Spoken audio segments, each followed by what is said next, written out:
Takže ľudkovia, opäť vás pekne vítam u pokračovania našej crafteráckej vesmírnej odysei. Ako ste si mali možnosť všimnúť, z auta už nám zmizla podlaha. Tu sa mi podarilo demontovať. Objavil som tam vyliatého asi pol litra kávy pod tou podlahou. Neviem, jak sa to tam dostalo, ale masaker, smrdí to na celú dielňu. Takže máme to vyčistené. Pôvodná podlaha už je uskladená tam na svojom mieste a do budúcna nám poslúži ako šablóna na výrobu novej podlahy, ktorá bude musieť byť trošička v týchto miestach modifikovaná kvôli budúcej kuchynskej linke, ale tak ďaleko zatiaľ nejsme. Tu, ako som už v minulom videu naznačil, sa nachádza systém Marvan, ktorý sa pokúsim v tomto momente, v tomto štádiu do auta nainštalovať. Aj napriek tomu, že výrobca toho systému udáva, že najskôr by sa do auta mala osadiť podlaha a až následne ten obklad. Hej, má to nejaké svoje opodstatnenie. Ja som sa rozhodol tento postup jemnulinko zmeniť z toho dôvodu, že až po nainštalovaní toho systému Marvan ja zistím, kde budeme mať finálne v vzdialenosti od tej steny nainštalovanú sedačku, ktorá bude mať v tej podlahe predom určené diery. Tie zatiaľ nemáme vymerané, pretože nevieme, ako sa budeme hýbať v tom priestore, takže budem to musieť asi spraviť tak, že najskôr to tam namontujem, navrtám diery, zhodím systém dole, položím podlahu, systém vrátim spátky, proste no, uvidíme.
Takže ľudkovia, systém Marvan už máme na svojom mieste. Hrudný kôž veľryby, ktorý ohlodali kosatky v Severnom mori, už sa nachádza práve tu, v tomto pavilóne. Tie prkínka, ktoré sa na začiatku javili také akože vakrlaté a takto ako plávalo vo vzduchu, už máme ukotvené o karosériu na definitívnu pozíciu, v ktorej ten systém vlastne strávi zbytok svojho života. Každé to jedno prkno je kotvené viacbodovo, je to asi miliarda rôznych vinklov, nítov, vrutov a podobného spojovacieho materiálu a až teraz v tomto štádiu celý ten systém chytil takúto svoju brutálnu stabilitu. Ten najhlavnejší dôvod, pre ktorý som sa rozhodol vlastne tento systém nainštalovať práve do Craftera, bol ten, že všetci vestavbári vedia, že karoséria Craftera ako takého je proste brutálny patvar, hej, ako hybridný kužel elipsovitého tvaru krížený s banánom, hej, proste úplne masaker. Takže prdel toho auta sa nám tu na dole zvažuje, prdel sa nám zužuje, čiže ak sa tam budete snažiť vytvárať do toho nejaké obkladové materiály, prípadne nejakú stropnicu, tak verte, že proste musíte vytvoriť z plasteliny, aby sa vybombírovala do tých patvarov, alebo si pomôžete systémom Marvan. To nám umožnilo v tomto aute vytvoriť dokonale rovné línie. Keď si to pozrieme z tohoto uhla, tak vidíme, že to prkno ide odpredu dozadu v jednej línii a má rovnaký rozostup od tej jeho ľavej strany po celej jeho dĺžke. Ja som si na to vytvoril extra také prípravky. Vyzerá to takto. Je to vlastne rozperná tyč aj s aretáciou. Hej, urobil som tam takú díru, ktorú si viem úplne pohodlne tu navraziť medzi dve rebrá a rozťahovať si ten systém, rozťahovať tomu systému nohy po celej dĺžke toho auta. Čiže dneska viem, že keby som zobral merák, tak po celej tej šírke a dĺžke toho auta máme konštantné rozmery. To sa týka samozrejme aj stropu. Ten strop je v tejto výške rovnako vysoký ako na jeho konci. Takže konec teórie. Prax vyzerá tak, že to nám umožní u tohoto auta použiť ľahké obkladové materiály. Áno, nejakú váhu sme do toho auta pridali, to uznávam, ale zase tú váhu môžeme ubrať v zmysle, keď budem vedieť, že na použitie stropnice nebudem potrebovať 8 mm topolovú azijskú preglejku, ale použijem povedzme 4 mm dutinkový plast, ktorý vo finále váži 0,0 prd. Ten samotný raster, ktorý tu máme, každých pár centimetrov je nejaké prkinko, to nám vlastne dodá pevnosť tomu inak mäkkému materiálu.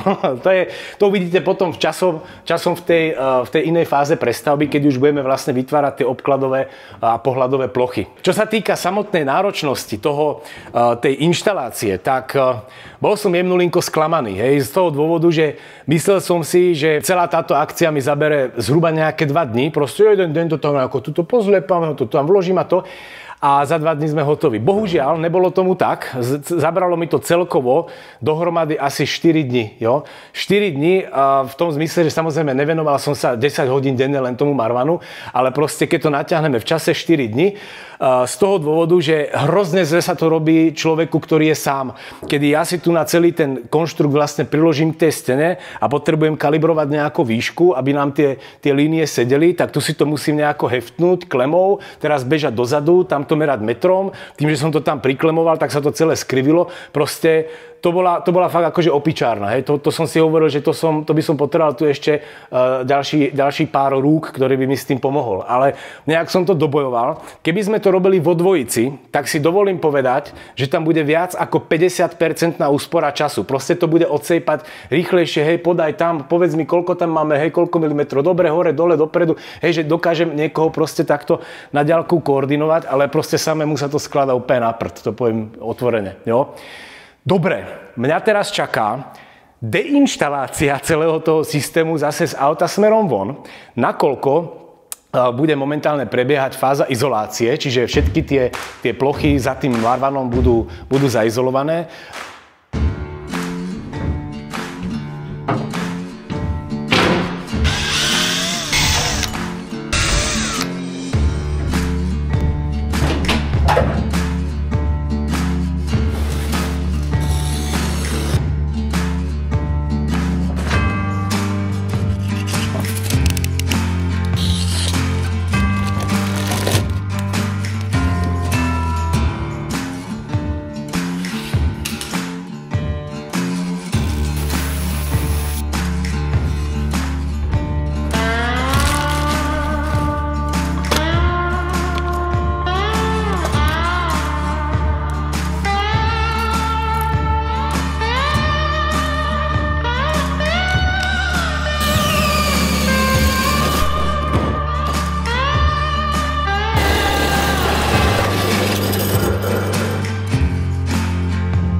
Takže izolačku už máme za sebou, chvála Pánu Bohu.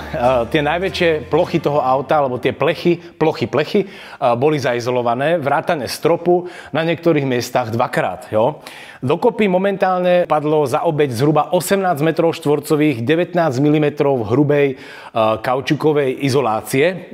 Je to v podstate to isté, čo je Armaflex, K-Flex, ja používam K-Flex, kvôli tomu, že predajňu mám tu na poruke, takže chodím si tam pre tie metre štvorcové, ktoré práve potrebujem. No a vidíme, dvere máme spravené na kompletku od hora až nadol, aj tam v tých miestach. Podarilo sa mi tie izolácie fakt dostať do každej skulinky proste až potiaľto. Hej. Je to taká akože, je to vyslovené práca skúseného gynekológa, áno. Musíte tie prsty tam a to.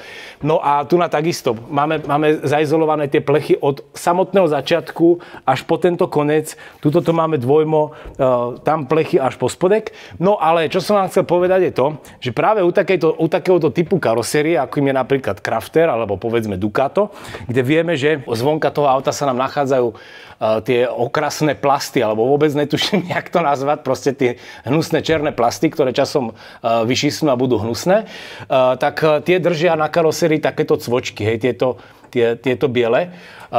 Ja som sa snažil tieto miesta zámerne neizolovať. Hej. Neprechádzal som cez izoláciou z toho dôvodu, že mám také podozrenie, že tie cvočky nemusia byť úplne 100% vodotesné. Hlavne teda v čase, keď ste na umývárke a snažíte sa to auto akože vyčistiť poriadne a spopod tých plastov vám furt vyteká proste kakao, takže tam rvete tou vapkou, koľko sa dá. No a môže sa vám stať, že si vlastne nastriekate nechtiac vodu do auta a ako náhle by tie cvočky boli prelepené izoláciou, tak by sa vám tam vlastne vytvoril bazén, hej, taký neviditeľný medzi akože izoláciou a plechom, čo není dobré. Tie najkritickejšie miesta karosérie máme teda zaizolované. U stropu sa mi to podarilo vyriešiť ešte aj 6 mm Armaflexom alebo tým Kajflexom. Prelepil som aj tie nosníky. To znamená, že tie najväčšie úniky tepla, hej, teplo stúpa, víme, jak balón, tak máme zablokované. Takže tým pádom, že tu bude ten systém Marvan, tak nepotrebujeme tu do týchto priečníkov nič vrtať ani kotviť. Tým pádom som si ich dovolil ich zalepiť. Dobre, to sa týka izolácie. Zajtra nám čaká vymýšľanie a operovanie okolo podlahy, pretože budeme musieť ju kompletne celú zamerať, vyrezať, osadiť, oroštovať, zaizolovať a podobné tieto veci. Na to, aby sme mohli konečne začať umiestňovať do toho auta druhú radu sedadiel, tak potrebujem vedieť, v akom štádiu končí tá otočená vodičová sedačka, nakoľko tam má byť tiež súčasťou toho núdzového spania. Takže potrebujem najskôr spraviť vodičovú sedačku otočnú a nahradiť túto dvojsedačku za jedničku. Takže môžeme ísť na to.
Takže ľudkovia, posunuli sme sa do ďalšieho kola. Momentálne vypúšťame z auta naftu a dorazili posily.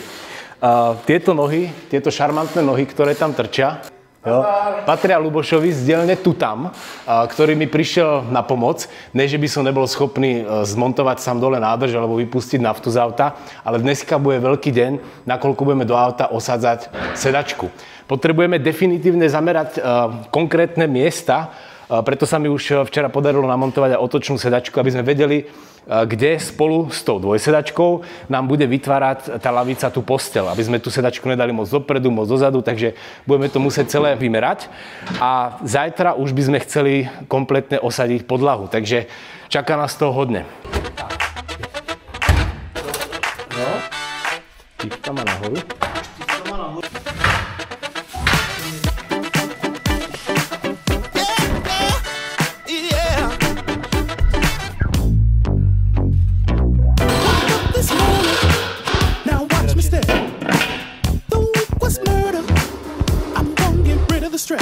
No, kým Ľuboš vonku pripravuje konzoly, ktoré budú neskôr držať sedačku zo spodu o karosériu, tak mne sa podarilo zatiaľ natiahnuť, pripojiť sem túto hadičku, ktorou budeme brať naftu pre tú budúcu dieselovú trumu.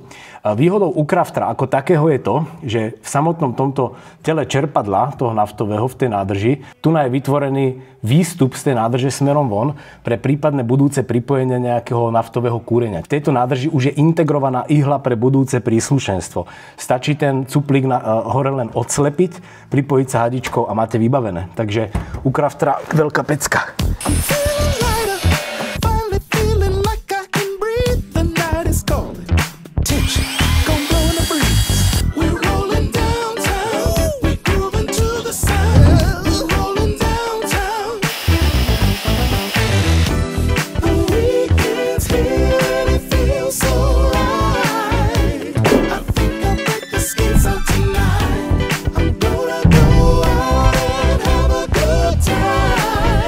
Treba pozrieť pod autom, že keď sa posuneme od tých dier o 20 čísel dopredu, či tam máme nosník alebo ne.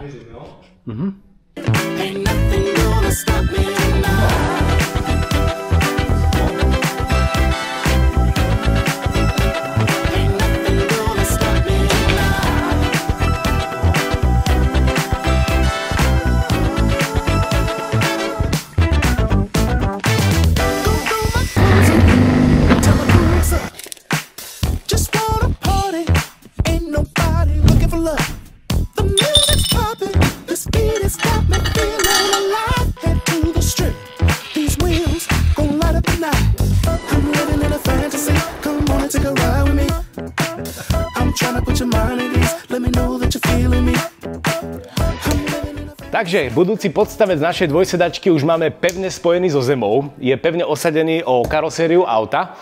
Ja som medzičasom osirel. Ľuboš ma opustil, pretože sa opäť venuje svojej práci v svojej dielni. Za jeho pomoc mu obrovsky ďakujem.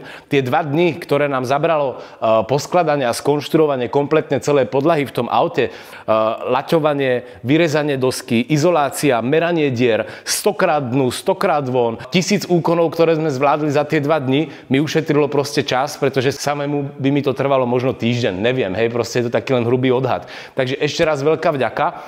Vďaka za to, že mi Ľuboš vyrobil aj tieto špeciálne konzoly, alebo respektíve je to takáto nazohýbaná oceľová pásovina, ktorá nám v našom prípade pomohla vytvoriť dokonalé spojenie so zemou, hej, toho auta. V prednej časti tej konzoly máme takéto oceľové podložky a v zadnej časti máme tento účkový rám. Ten tvar U, tá podkova, má svoj význam, nakoľko v prípade, ak by došlo k nejakému brutálnemu frontálnemu nárazu, kedy na tú konzolu s tou sedačkou, ktorá sama váži, ako som hovoril, 75 kg, ak by sa tá masa mala trhnúť dopredu pri nejakom brutálnom náraze, to si myslím, že ak ten náraz utrhne tú sedačku, tak v tom prípade to už vodičovi bude asi jedno, už ten už nebude mať nohy. Ale ak by to náhodou nastalo, tak vlastne tá sedačka sa ešte stále má možnosť zastaviť o podélny rám toho auta, o vlastne tú chrbticu, tú páteř toho auta, no len tak akože obrazne povedané. V podlahe už máme osadené alebo navrtané a zalepené výstupy z nevrového systému trumy kombi, čiže máme tam prívod paliva, máme nachystaný výpustný frostschutz-ventil, to je vlastne táto trubička. Je tam osadený hore kvôli tomu, že ak by náhodou teplota klesla povedzme pod nejakých 4-5 stupňov, tak ten ventil sa automaticky otvorí a vypustí boiler, hej. Toto proste chcete riešiť u boilera, ktorý stojí skoro 100 000, takže aby náhodou nám nezamrzlo v dôsledku nejakej neopatrnosti. No a tuto je hadička, ktorou si ten boiler pricucne vzduch v rámci toho vypúšťania, hej, víme, pod tlak a to. Tu nám máme palivovú hadičku a toto celé tu je vlastne prívod šťávy k palivovému čerpadlu, ktoré nám tu už v našom prípade mohutne visí. Hej, mohutne znamená toto, hej. Vypadá to, ako keby sa to malo každú chvíľku urvať, ale ono to tak je správne. Hej. Čím menej masy, čím menej hmoty vlastne spája to čerpadlo s karosériou, tým menej hluku sa bude prenášať v rámci tých pracovných taktov. Jo. Tuto ešte vidíme detailný pohľad na tú našu konzolu, na našu fešandu, ktorá v týchto miestach, ako som hovoril, proste by mala tú sedačku zastaviť v prípade, ak by sa mala urvať. Jo? Všetky miesta sú pretmelené MS5, estetiku si prosím moc nevšímate, robil som to včera, bol som unavený. No, takže máme to všetko zatmelené, zatesnené, aby sa do podlahy nejakým spôsobom nedostávala voda. Mňa teraz čaká, aj napriek tomu, že som sám, skúsim to, no, jak hovoril Jaroslávik, nevyskúšaš, nevíš, skúsim tam osadiť tú nádrž. Drž!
Postúpili sme do ďalšieho kola, aj keď to trvalo dlhšie, ako som predpokladal.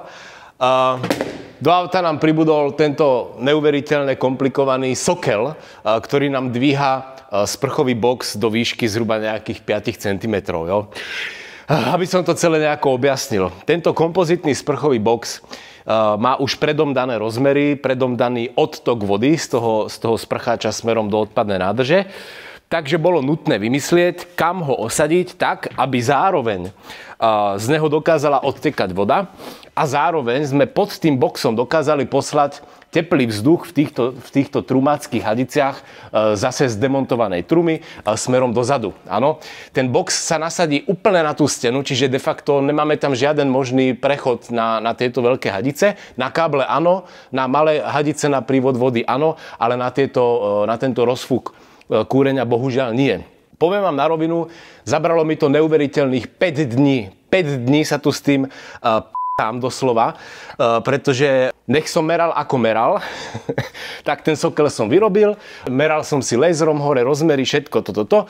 A až včera, keď išiel okolo jeden môj známy, mi pomohol ten box vsunúť na to miesto, aby sme vedeli, áno, sedí, nesedí, takže nesedí. Boli sme privysoko o 5 mm.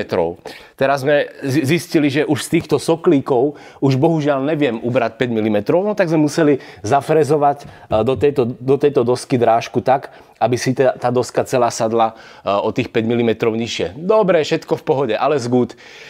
Včera som akorát hovoril Anet, že mám pocit, že som neuveriteľne nadaný na to, že jeden problém som schopný odstrániť a ďalšie dva vymysleť. Hej, že pri konštruovaní tohoto auta je to proste tak.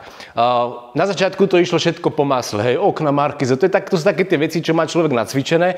Tuna musí človek držať v hlave naraz 10 rôznych súvislostí, aby zároveň ten odtok bol naspádovaný, aby zároveň dole pod autom dokázal vytvoriť nejaký sifón, ktorý sa bude dať vyliať, aby zároveň tam zostala výška na to, aby taďal prešli hadice, aby zároveň ten pôvodný k tomu sprchovému boxu bol takýto pôvodný odtok.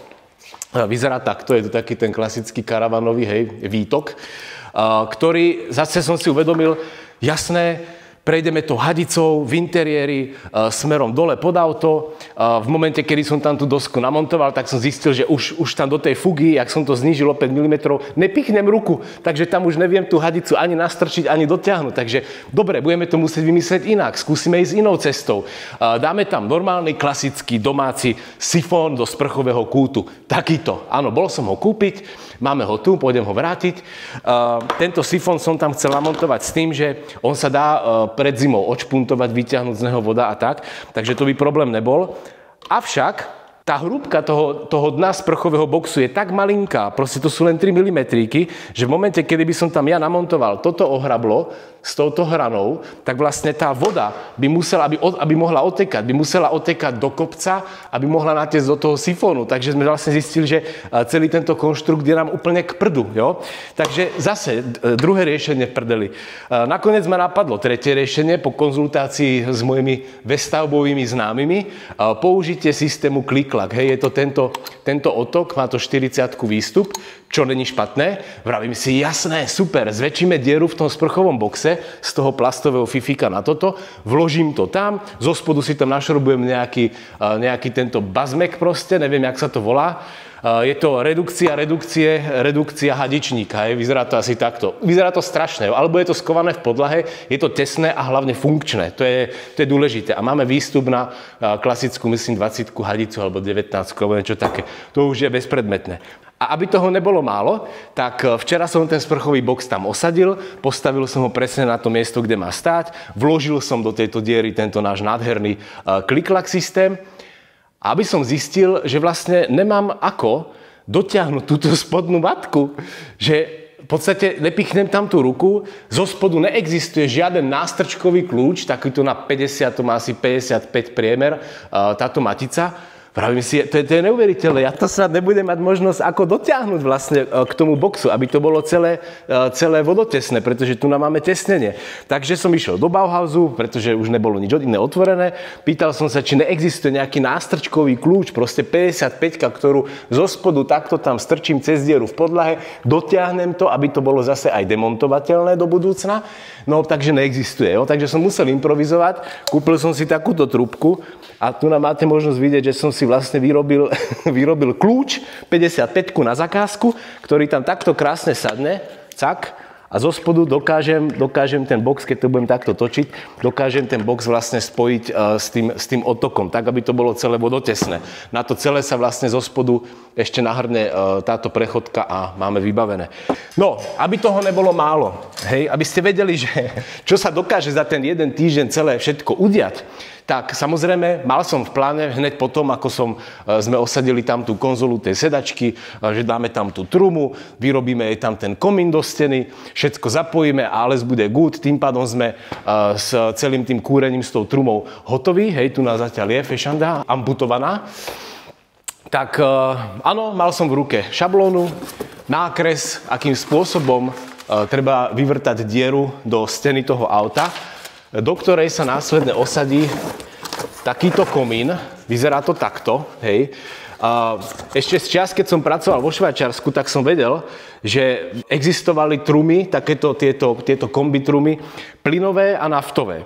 Plynová truma mala vždycky taký ten okrúhly, ten výfuk na tej stene auta a naftová mala vždy tento, hej. To mi aj Gargamel vždycky hovoril, takto spoznáš na diaľku auto, v ktorom je buď naftová truma, alebo plynová, hej. No, jasné, nakreslil som si, zobral som si tú šablónu, bolo to v piatok večer. A už bolo tak 6 hodín, hovorím si, mám to tam ešte dať, nedám tak pred víkendom, že by som to tak akože si nadrobil. No, tak som si tam zakreslil na tú stenu ten budúci otvor. Mal som to všetko nachystané, už som si chcel spraviť takú tú inšpekčnú dierku. Keď som ale zistil, že tuto z tohoto komína nám tu trčí takýto kabel s nejakým 5-pinovým konektorom, z ktorého sú 4 zapojené. Vravím si, dobre, keď už mám ten kabel v ruke, tak sa pozriem na tej trume, kde ho budeme zapájať. Hej. Tu je zozadu táto doska, sú tu vlastne vstupy na displej, teplotné čidlo, palivové čerpadlo, všelijaké tie napájania a blablabla. No a chodím s tým konektorom okolo, hej, hľadám, jak paníc, dírku, a nenašiel som, jo. Tak som pozeral manuál, hľadám manuály, není tam nič, volal som známym, ktorí sa tiež venujú obytným autám. Až som sa dopídil v piatok večer, predtým ako som navrtal tú díru, chvála Pánu Bohu, Anet sa ma nedávno pýtala, Zlatík, už sa ti niekedy stalo, že si navrtal díru na blbom mieste? Hovorím, chvála Bohu, ešte ne, ale boli sme od toho kúsok. Tak som vlastne zistil, že táto nová truma, ona sa volá, je to truma nová generácia, 4 kW, tak nastala tam niekedy na prelome rokov 23, 24 alebo 24, 25, teraz neviem, nastala zmena, a to taká, že truma novej generácie, aj napriek tomu, že je naftová, používa presne ten istý výfuk ako plynová. Jo, aby ste vedeli. Proste tiež som na to kúkal ako puk. Automaticky, spontánne som objednával vlastne komín, ktorý bol vždy určený na naftovú trumu, ale 6 kW. U 6 kW u tej starej je stále ešte ten komín a u novej generácie je to tento. Tým pádom som si ušetril prúser, tento komín, tento nesprávne objednaný komín budem musieť vrátiť a nainštalujeme komín nový. Sám som zvedavý, ako to celé bude fungovať. Evidentne táto elektronika, ktorá tu je, táto vrtula, tak už asi bude integrovaná v tejto trume. Priznám sa, trumu som nikdy predtým nemontoval. Hej, je to pre mňa také akože vody neprebádané, ale hodne sa človek u toho naučí. Hej. Napríklad do takého sprchového boxu sa človek hodne naučí. Je to taká vec, čo vás vytrestá každú chybu dvakrát. Dobre, takže nebudem to zdržovať, ideme ďalej.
Takže je tam, náš kozmický teleport už máme osadený na svojom mieste.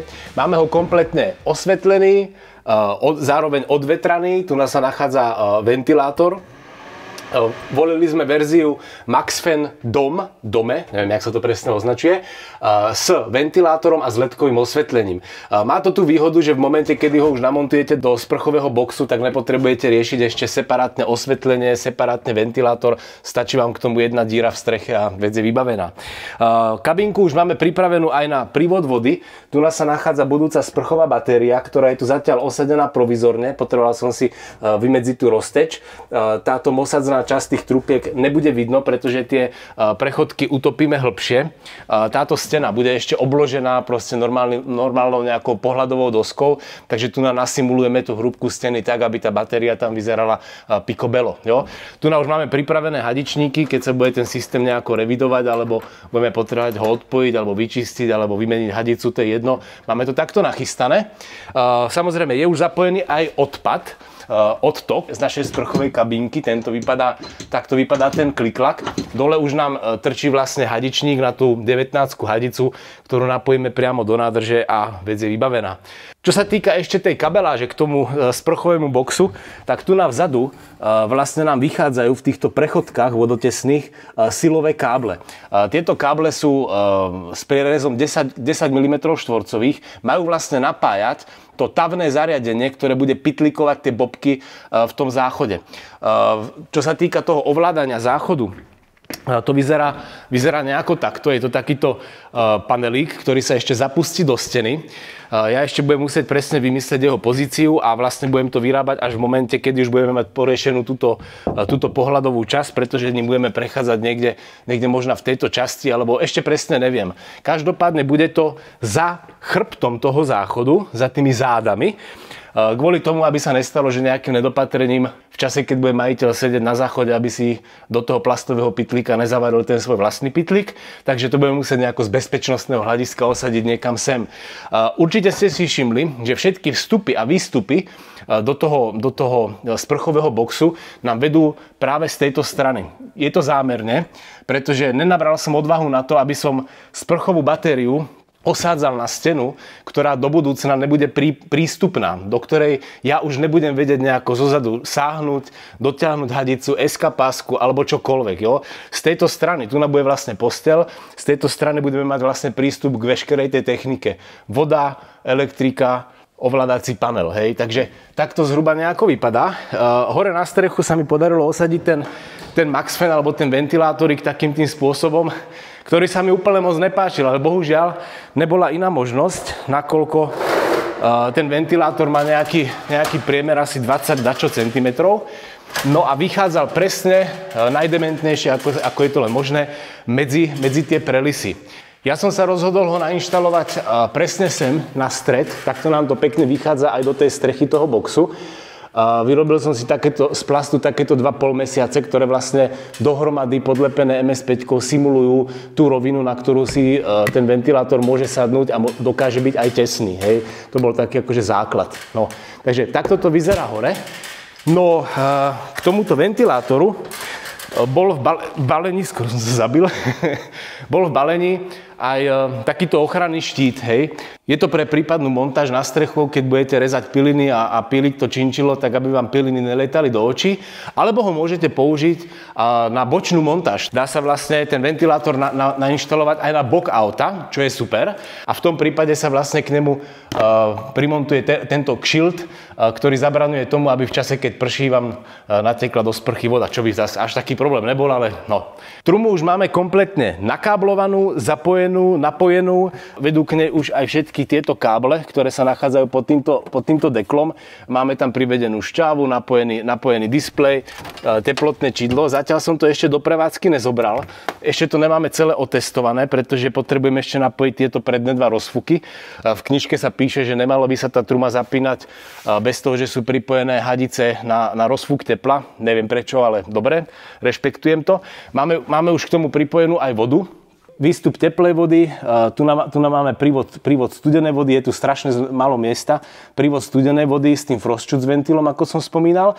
Tu ešte do budúcna budem pridávať jeden priebežný, ten páčkový výpustný ventil. Jo? Je to taká vec, také téčko s páčkou hore, ktorá bude plniť ten účel, že bude vypúšťať vodu z teplého rozvodu vody. Hej, to proste je to také akože kompletne celý rozvod vody v tomto aute bude vlastne naspádovaný od kuchynskej linky. Tu navzadu budeme mať ešte externú sprchu, takú tú, ktorú si človek môže hodiť rýchlu sprchu vonku alebo oplachnúť si nohy alebo psa, alebo bicykel. A všetka tá voda v aute bude naspádovaná až k tým 2 ventilom u tej trumy. Čiže v momente, kedy to auto človek bude chcieť zazimovať, tak samozrejme vypustí nádrž s vodou, s tou pitnou vodou, odpadnú vodu. No a tu nás si vlastne otvorí tento frostschutz ventil, dvihne jednu páčku a kompletne celá voda vlastne z toho auta cez tieto 2 najnižšie možné body v tom celom systéme vyteče z toho auta smerom von. Jo? Taký je plán. Sedačku máme ešte stále rozloženú na molekuly. Tam sa nachádza tá je horná časť zabalená v igelite. Nevládzem ju sem proste sám osadiť. Proste je to ťažká marha. Skúšal som to včera všelijako objať z boku, z dola, z hora. Proste nie som schopný to zodvihnúť a preniesť. Je to obrovské a ťažké. Takže zatiaľ ma to netrápi, nechávame to tak. My už vieme, že ako náhle ju sem namontujeme, tak v tom sklopenom stave s tou otočenou sedačkou vodiča nám vlastne vytvorí to lôžko. Nič nám nikde nekoliduje, nič nikde nezavadzá. Jo? Takže otoče máme už tiež nainštalované. Táto otoč vlastne bola podmienená tým, že museli sme k tomu zohnať aj sklápanie ručnej brzdy, ktoré vyzerá takto. Je to vlastne Medzicus adaptér, ktorý sa nachádza tu na. Je to takýto klb, ktorý sa zároveň hýbe aj s tým boudenom. A de facto umožňuje nám to otáčanie tej sedačky nad úrovnou tohoto malinkého sokla. Tým, že tá sedačka je odpružená, tento sedací sokel je hodne nízky, takže museli sme to takto poladiť. Spolujazdcová sedačka to isté. Tu máme normálnu klasickú štandardnú otoč. Je to divné, ale proste začali asi robiť páčky na opačnej strane. Na tejto, čiže vlastne si to odblokujem, posunem dopredu a takto si to celé otočím, záretujem, vec je vybavená. Takže v tomto videu sme toho stihli mega veľa. Podlahu, marvana, izoláciu, otočné konzole, montáž trumy, sprchového boxu, záchodu. Je jasné, že ešte mnohé veci z nich nemáme 100% dozapájané, pretože nám chýba energetické srdce tohoto auta, ktoré v tomto stave momentálne nám simuluje tento kardiostimulátor. Áno, je to nejaký obyčajný klasický zdroj. Takže máme tu nastavených 14 V v aute, simulujeme tým vlastne plné nabitie LiFePO baterky. Všetko funguje, všetko šlape tak, ako má. No, dobre, v tom ďalšom videjku sa rozhodne máme na čo tešiť, pretože konkrétne do tohoto auta bude nainštalovaná zatiaľ doposiaľ najväčšia energozostava, ktorá prešla mojimi rukami. Jedná sa o baterku s obrovskou kapacitou, bude mať nejakých 600 Ah. Bude to veľká šupa. Budeme tam dávať 3000 Multiplus, Cerbo, Orion XS, proste kompletne celá zostava. Toto auto máme ešte tu na, ten taký malinkatý spoiler. Takto vyzerá nervové zakončenie riadiacej jednotky Volkswagenu, pomocou ktorej budeme ovládať špeciálne funkcie toho auta. Hej. Oni sú není moc špeciálne, ale sú príjemné a sú hlavne na úrovni také, ako by to robil originál Volkswagen vo fabrike. Takže rozhodne sa máme na čo tešiť.